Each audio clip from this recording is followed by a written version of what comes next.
Bismillahirrahmanirrahim. Good morning, 7th class. How are you? This is your English class. Okay, you will have to open your this book, understand and communicate.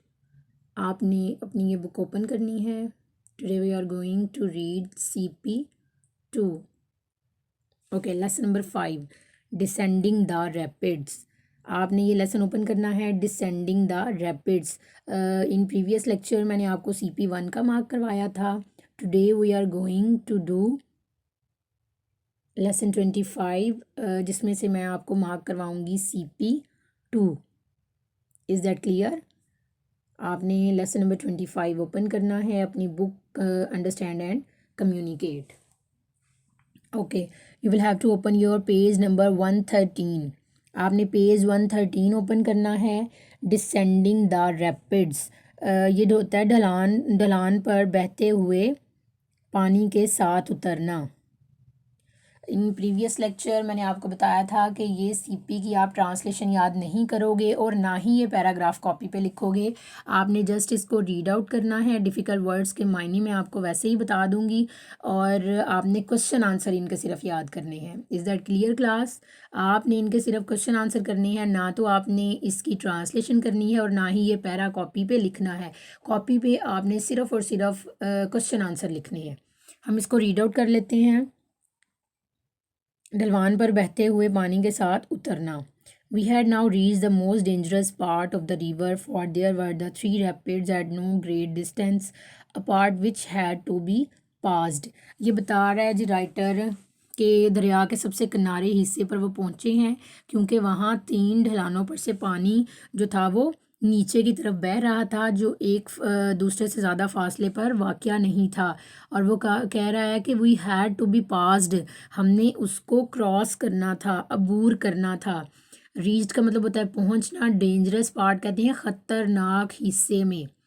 Dangerous का मतलब ख़तरनाक.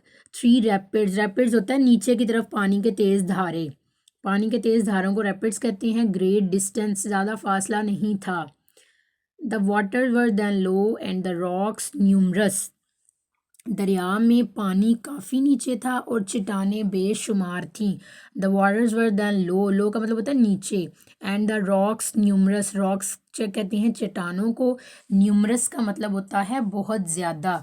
Numerous का क्या मतलब होता है? बेशुमार.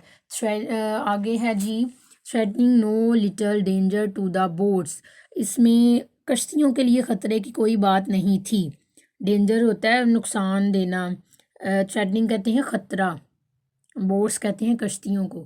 When the water is high navigation is less difficult, पानी कहते हैं कि जब बहुत बुलंद होता है तो कश्ती चलाना थोड़ा मुश्किल हो जाता है. नेविगेशन कहते हैं कश्ती चलाना को. लेस डिफ़िकल्ट थोड़ा मुश्किल. For the difference of the level in the rapids become much less and the danger of being driven on rocks is also greatly diminished. Diminished होता है कम हो जाना. कहते हैं कि कश्ती चलाना ज़्यादा मुश्किल नहीं होती और चट्टानों के साथ टकरा जाने का ख़तरा भी बहुत कम हो जाता है. यानी जब पानी बहुत ज़्यादा होगा तो कश्ती जो है वो पानी के ऊपर से आसानी से गुजर जाएगी.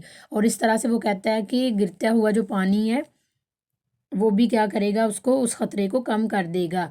The increasing roar caused by the falling water warned us the close proximity of the rapid. वो कहता है कि पानी का जो बढ़ता हुआ लेवल है, पानी की बढ़ती हुई गर्ज ने हमें पानी के धारे के करीब ख़बरदार कर दिया.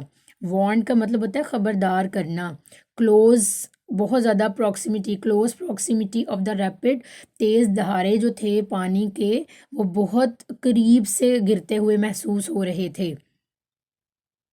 दो we had heard it a long way back, अगरचे हमने इसको पहले बहुत अरसा पहले भी सुन चुके थे. At the first big fall we unloaded our boat carrying everything on the men's shoulders along the shore beyond the dangerous part. उसने क्या किया कि सबसे पहले at the first big fall, उसने कहा कि पहली आबशार पर. First big fall, big fall यहाँ पे आबशार के मायने में आएगा. We unloaded our boat, unloaded का मतलब होता है सामान उतार लेना. उसने कहा कि हमने कश्तियों से सामान उतार लिया और हर चीज़ को जो आदमी थे उन्होंने कंधों पर रख लिया और किनारों के साथ चलते हुए ख़तरनाक जो उसका हिस्सा था उसके दूसरी तरफ हम चले गए। Along the shore beyond, beyond होता है दूसरी तरफ, द डेंजरस पार्ट ख़तरनाक हिस्सा। नेक्स्ट है जी हमारा, but when we return to the boat to make और dash through the foaming waters, उसने कहा कि जब फिर हम वापस कश्ती में गए ताकि झाग बनाते हुए पानी के साथ हम तेज़ी से गुजर सकें। For but we all return, return होता है वापस जाना, टू मेक और dash through the foaming, foaming जो है ना वो झाग को कहते हैं।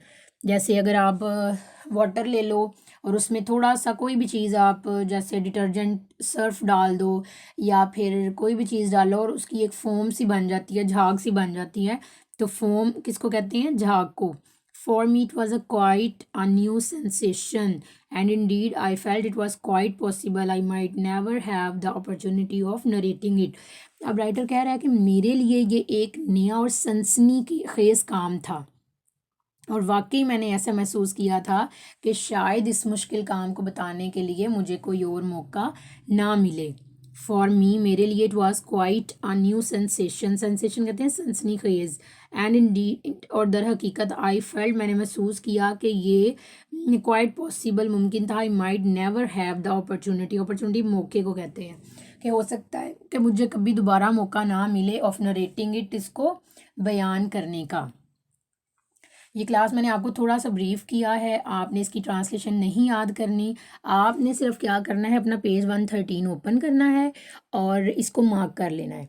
जैसे मैं आपको मार्क करवाती हूँ ना, ब्रैकेट लगवा देती हूँ या फिर आप हाईलाइट भी कर सकते हो। अपना बुक पेज ओपन करो और ये हमारी जो लाइन है 15 लाइन तक आ रहा है, इट तक आपने इसको क्या करना है, मार्क कर लेना है। Now we will do the question answer, और इसके लिए आप क्या करोगे, you will have to take out your English B notebook, ready the page for classwork. You can see question number 1, but before this you will have to ready your page, write down the classwork, and आपने ऊपर देनी है heading CP2, you will have to write CP2, और CP2 के नीचे आप लिखोगे question answer, और क्वेश्चन आंसर लिखने के बाद क्वेश्चन 1, ये आपको पता है, you all know very well कि हम क्वेश्चन जो है वो मार्कर से लिखते हैं और आंसर जो है वो पेन से लिखते हैं। Is it clear? इसकी मैं आपको पिक्चर भी शो कर दूंगी तो आप इजीली वहाँ से नोट डाउन कर लेना। Is that clear? एक बार फिर आपको बता रही हूँ कि पैरा आपने नहीं लिखना और ना ही पैरा की ट्रांसलेशन याद करनी है, सिर्फ आपने क्या करना है, सीपी के क्वेश्चन आंसर करने हैं। और ये 3 सीपी हैं, CP 1 2 3, तीनों में ऐसे ही करना है, आपने सिर्फ सीपी के क्वेश्चन आंसर करने हैं। डन?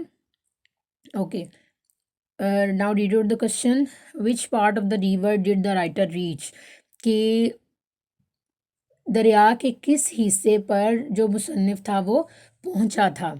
आंसर है इसका, the writer had reached the most dangerous part of the river for there were 3 rapids at no great distance.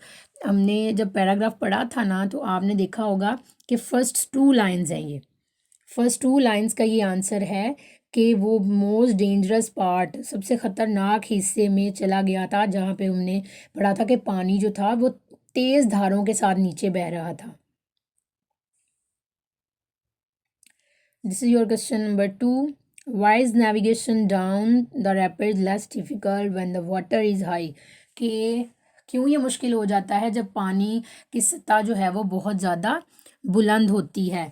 तो यहाँ पे हम पढ़ेंगे कि when water is high navigation is less difficult for the difference of level in the rapids become much less and danger of being driven is also diminished। हमने पढ़ा था कि जब पानी की सतह बहुत बुलंद होती है ना तो नेविगेशन होता है कश्ती चलाना, ओके, कि कश्ती चलाना जो है वो कम मुश्किल हो जाता है।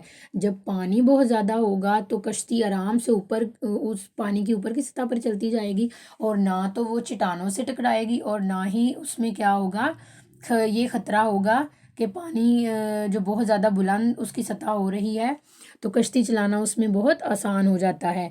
व्हेन वाटर इज़ हाई, जब पानी बुलंद होता है, नेविगेशन इज़ लेस डिफ़िकल्ट, कश्ती चलाना जो है वो कम मुश्किल होता है। For the difference of level in the rapids become much less and the danger of being driven is also diminished. और क्या होता है कि पानी की जो गिरती हुई गर्ज है उससे भी वो उसका टुकरा जाना चट्टानों के साथ बहुत कम हो जाता है। ये है आपका question number 3। What did the increasing roar of the falling water warn us? Increasing roar होता है जैसे शेर का दहाड़ना होता है ना, रोर का मतलब इंक्रीजिंग रोर, बढ़ती हुई गर्ज ऑफ द फॉलिंग वाटर। आपने नोटिस किया होगा कि जब पानी बारिश भी हो रही होती है ना तो बहुत ज़्यादा आवाज़ आ रही होती है पानी की। तो ऐसे ही यहाँ पे वो कह रहे हैं कि जब पानी ऊपर से नीचे आबशार की सूरत में बह रहा होता है ना तो एक शोर हो रहा होता है। तो उन्होंने कहा है कि what did the increasing roar of the falling water warn us, कि पानी के गिरने की जो गर्जदार आवाज़ है वो हमें किसके मुतल्लक जो है वो खबरदार करती है। वार्न अस का मतलब होता है खबरदार करना।